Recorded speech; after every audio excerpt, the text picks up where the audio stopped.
Medieval parents fought winter like a tavern brawl. They trussed their newborns stiff as firewood, then dangled the bundle over the smoky hearth so rats and frost had to race each other for the first bite. Not exactly the lullaby you expected, right? Dangle a baby over open flames? Absolutely. Throughout Northern Europe, the safest place for an infant was quite literally mid-air. Villagers slung cradle boards from the rafters, letting them sway in the chimney draft, where rising heat could reach the child without exposing tiny lungs to biting wind. Smoke seasoned everything: blankets, hair, first memories. But it also repelled fleas and, crucially, kitchen rodents that darted across earthen floors after dark. Mothers could stir pottage while nudging the cradle with a foot, creating a medieval mobile long before plastic moons and twinkly tunes. It looked horrifying to outsiders. To the people huddled in one-room cottages, it was insurance against frostbite and vermin in a single soot-stained trick. Yes, you read that correctly. Smoke doubled as central heating and pest control, all in one creaking cradle. They didn't just swaddle, they embalmed in linen. Midwives wound strips so snug the infant resembled a white turnip, limbs immobilized for up to 9 months. The aim wasn't medieval modeling clay, it was warmth. Dense wrapping trapped a layer of body heat the way down jackets do today, while preventing curious hands from flailing into embers. Of course, they added fashion. Wealthier families embroidered talismans onto the outer layer, believing stitched prayers could keep both demons and pneumonia at bay. The rigidity also made the baby portable. Parents could wedge the roll between bedmates, under cloaks, or against a warm loaf straight from the oven. The downside? Occasional flat heads and, inevitably, that distinctive woodboard posture in surviving baby portraits. But when the blizzard howled, nobody complained about aesthetics. Nightfall turned the cottage into a human thermos. Parents, children, grandparents, and sometimes a goat piled onto a single straw-stuffed mattress, the baby wedged safely between mother's breasts and father's armpit. A sweaty honor guard, but effective. Body heat pooled beneath woolen blankets and pelts, creating microclimates warm enough to steam breath into the thatch above. Scholars analyzing carbonized bedding fibers from excavations in Hedeby found layers of dog hair interlaced with human, proof that the family mutt was also part of the heating plan. Yes, medieval folks co-slept long before influencers argued about sleep training, and they did it because they valued survival over personal space. The practice cut hypothermia risk but raised eyebrows among later moralists who preferred drafty nurseries. Comfort was optional, collective warmth was mandatory. Central heating? Try geology. Villagers heated fist-sized river stones in embers until they hissed, then wrapped them in damp cloth to avoid scorching linen. These proto-thermos bricks slipped beneath swaddling or nestled at the cradle's foot, radiating heat for hours. Archaeologists at Warham Percy uncovered soot-blackened pebbles in infant burial layers, suggesting the practice followed babies even to the grave. Ironically, the same stones doubled as makeshift teethers once cooled, because of course they did. When larger hearthstones cracked from constant cycling, fragments were prized for travel. Mothers tucked them into leather pouches during winter baptisms, ensuring warmth on the icy church floor. If you've ever microwaved a rice sock, you owe thanks to a milk-soaked peasant chemist with a rock. Primitive, yes, but it beat frost-nipped toes. Warmth also flowed from within.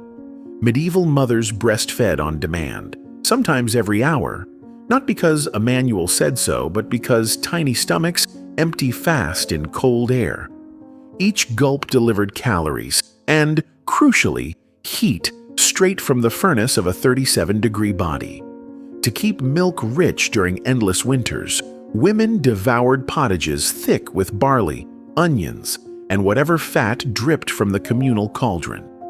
Church doctrine demanded a 40-day lying-in confinement after birth, ostensibly for purification, practically to keep mother and child near the hearth while neighbors handled chores.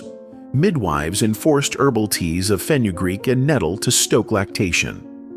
One surviving recipe bluntly notes, "Also warms the babe, God willing." Think of it as medieval central heating served in liquid form. No electric kettles, just conviction and smoky kettles. Fabric technology was primitive, but layering was an art. First came a slubby linen shirt, still stained from last sibling, followed by wool wrappings, then an outer shell of supple lambskin turned fleece side in. Babies looked like overstuffed meat pies, but the air trapped between layers acted as an insulator rivaling modern thinsulate. Wealthier households in Flanders even lined cradles with rabbit fur. Poorer families improvised with moss stuffed into cloth sacks, a surprisingly effective, if fragrant, stuffing. Contemporary guild records show midwives buying surplus shearling offcuts specifically for newborn kits, a cottage industry in literal cottage warmth. If an infant did venture outside, perhaps to the christening font, a hood made from foxtails framed the face, glamour born of necessity. As fashion statements go, it screamed, "I outlived January, your move." Babies survived winters because villages functioned like extended thermostats. When a mother's milk flagged, a wet nurse, often a neighbor who'd lost her own child, stepped in, a tragic yet life-saving loop. During churching feasts, women took turns ladling hot broth over barley bread and slipping the soggy crusts to teething infants. The combination hydrated, nourished, and warmed from the inside out. Brewers even reserved the first draw of ale, low in alcohol but high in calories, to mix into gruel for sickly babes. The parish accounts of St. Botolph list an annual expense: 1 penny for fire beneath the ale, for warming the children of God. Of course, they spiked baby food. Medieval life didn't come with a temperance clause, and yes, toddlers slept soundly after such malted nightcaps. The houses themselves fought winter as much as any parent. Low doorways trapped rising heat, while wattle and daub walls packed with straw and animal dung formed a medieval insulation board. Aromatic but functional. Windows were luxuries, usually shuttered with wooden boards greased in tallow to block wind and, incidentally, smell like last night's dinner. In Scandinavian log cabins, carvers etched serpentine patterns around doorframes, superstition claiming the grooves confused cold spirits. Practically, they helped channel rain away from timber joints. Excavations in York reveal moss stuffed tightly between floor planks directly beneath cradle sites, an ancient draft excluder customized for baby feet. Modern contractors pushed spray foam. 12th century carpenters pushed wet moss, and somehow the infant stayed pink. It wasn't pretty, but warm beats pretty every time the North Sea blows. If all else failed, they greased the problem. Rubbing goose fat mixed with beeswax over a newborn's skin formed a primitive moisture barrier, the medieval answer to petroleum jelly. Contemporary apothecary rolls list the mixture under unguenta frigoris, ointments against cold, alongside instructions to wrap the glistening baby in warmed nettle leaves for extra sting-induced circulation. Side effect: the child smelled like a roasted dinner, attracting every village dog. Herbalists also stuffed rosemary and juniper into linen sachets hung at the cradle's head. Science now shows the oils have mild antimicrobial properties, but medieval mothers cared that they drew out chill vapors. Because, of course, bad weather was a miasma you could perfume away. Still, a greasy, fragrant infant was easier to hug than a frozen, silent one. Practicality over perfume. Survival blended seamlessly with superstition. Parents slipped iron knives beneath swaddling to cut the cold demon, a ritual that doubled as deterrent for rats gnawing straw mattresses. Black cats were invited to sleep at footboards.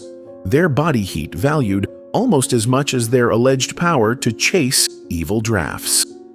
On 12th night, villagers in the Alpine valleys circled cottages with burning bundles of juniper, believing the smoke sealed warmth inside the walls. Logically, it also smoked out lice that liked to winter in fabric seams. Every charm carried a kernel of physics wrapped in folklore. If it trapped heat or killed vermin, it counted as magic worth repeating. Call it experimental science with extra incense, conducted by people who measured success in heartbeats, not peer-reviewed citations. None of these tricks guaranteed a happy ending. Parish registers from 13th century Dorset show January claiming 3 times more infants than July, despite all that smoke, stone, and goat cuddling. Yet those who survived became the statistical proof the methods worked well enough. The urgency to baptize within hours of birth wasn't just theology. It acknowledged how fragile the first night could be if the fire sputtered out. Families grieved quickly and tried again, passing down ever-evolving crib recipes: more moss, thicker wool, hotter stones. Against the existential freeze, tradition functioned like iterative software updates. Bug fixes released every winter by desperate engineers armed with ladles and lullabies. And every surviving baby became a walking endorsement, bundled proof that the patch notes did in fact improve system stability.